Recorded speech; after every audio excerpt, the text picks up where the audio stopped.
A democratic nation takes a colossal risk electing a candidate every 4 years. The country depends on the populace to select an intelligent, knowledgeable, and wise person to assume power in the world's wealthiest and most influential country. If a person is successful, the nation will continue as a democracy, one of the few left in the world. If unsuccessful, democracy will fail. A candidate must understand how to maintain and sustain democracy and persuade the populace that they can achieve the balance of power, law, and order while supporting constitutional design. Debates invite people to see into a candidate's beliefs and values, knowledge of law and order, and constitutional guidelines. A traditional medium in rhetoric, debates prove to sustain as an effective means of communication because of their organic setup. Debates pose the same questions to all the panelists. Still, each debater's responses differ in many respects, such as in particular views on international relations and decisions about current crises. In U.S. politics, debating is an exciting way to understand the contrasting differences between candidates. For example, the presidential debates that occur every election year are an excellent opportunity for voters to appreciate what one candidate has to say about the country's issues. In America, and what you want to do to Joe the plumber and millions more like him is have their taxes increased and not be able to realize the American dream of owning their own business. That's what Joe believes. He's been watching some ads of Senator McCain. I think tax policy is a major difference between Senator McCain and myself. And we both want to cut taxes. The difference is who we want to cut taxes for. Now, Senator McCain, the centerpiece of his economic proposal is to provide $200 billion in additional tax breaks to some of the wealthiest corporations in America. ExxonMobil and other oil companies, for example, would get an additional $4 billion in tax breaks. What I've said is I want to provide a tax cut for 95% of working Americans. In fact, independent studies have looked at our respective plans and have concluded that I provide 3 times the amount of tax relief to middle-class families than Senator McCain does. The interplay between candidates is the focal point of the entire event. Indeed, sometimes a candidate's ability to respond and defend themselves is more impressive than a candidate's policies because their response demonstrates leadership qualities. In this example, Obama defends himself from John McCain's criticism with a direct and effective response. Not only does Obama state his plan for taxes, but he also supplies factual evidence from an independent study that boasts the effectiveness of his program.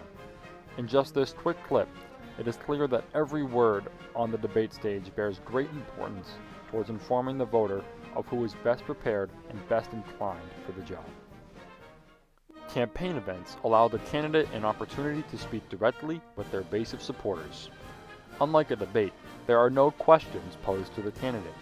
The candidate usually speaks to excite supporters about him or herself and their plans for the country. While the candidate presents a speech to his or her audience, the speech's effect is different than one intended for all Americans. Instead of rallying behind unifying ideas such as patriotism and camaraderie for one another, politicians usually speak more towards enhancing their stature at a campaign event. Given the opposition, politicians seek to discover ways that they can capitalize on perceived imperfections. Governor Romney is a patriotic American who's raised a wonderful family, and he has much to be proud of. He's run a large financial firm, and he's run a state.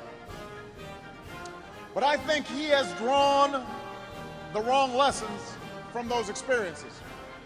He sincerely believes that if CEOs and wealthy investors like him make money, the rest of us will automatically prosper as well. You know, when a woman in Iowa shared the story of her financial struggles, he responded with economic theory. He told her, our productivity equals our income. Well, let me tell you something. The problem with our economy isn't that the American people aren't productive enough. You've been working harder than ever.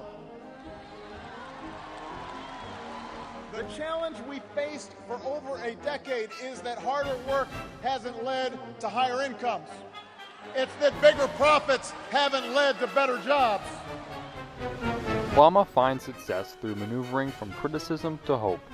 While he does credit Romney for his accomplishments in politics, Obama quickly finds a way to direct the spotlight on him by criticizing Romney's rhetoric.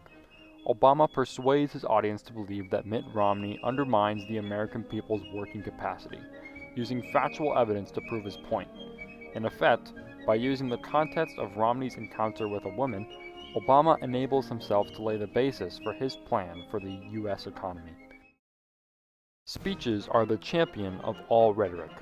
Speeches present themselves as a useful rhetorical option because of the nature of their design. Beyond the fact that there are an introduction and a conclusion, good speeches prioritize organizing ideas and communicating them in a refined fashion.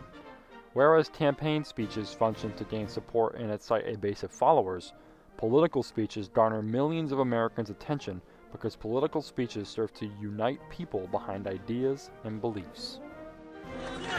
Tonight, more than any night, I hold in my heart nothing but love for this country and for all its citizens. Whether they supported me or Senator Obama, I wish Godspeed to the man who was my former opponent and will be my president. And I call on all Americans, as I have often in this campaign, to not despair of our present difficulties, but to believe always in the promise and greatness of America, because nothing is inevitable here.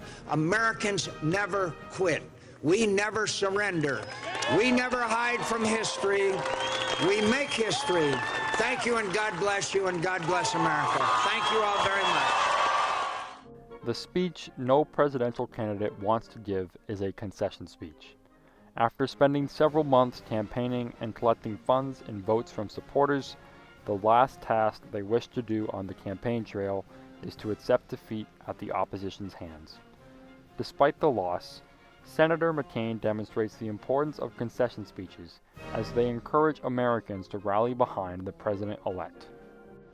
Indeed, instead of questioning the legitimacy of the election results or continuing to undermine the opposition's plan for the country, McCain implores Americans to recognize the work and inspiration of Barack Obama. McCain even hushes the crowd whenever they start to express dissatisfaction with Obama, showing humility despite the defeat. Like John McCain himself, Barack Obama has a passion for the country, yet hearing McCain say that to his base serves to patch the divide that a general election creates every 4 years. Many have claimed that the President of the United States is the most influential person in the world. It would be hard not to believe it to be so, as the President commands numerous aspects of the free world, such as economic growth, international relations, and the enactment of the law. Therefore, with two candidates to choose from, millions of Americans must make an important decision about who will proudly lead the country to greater heights.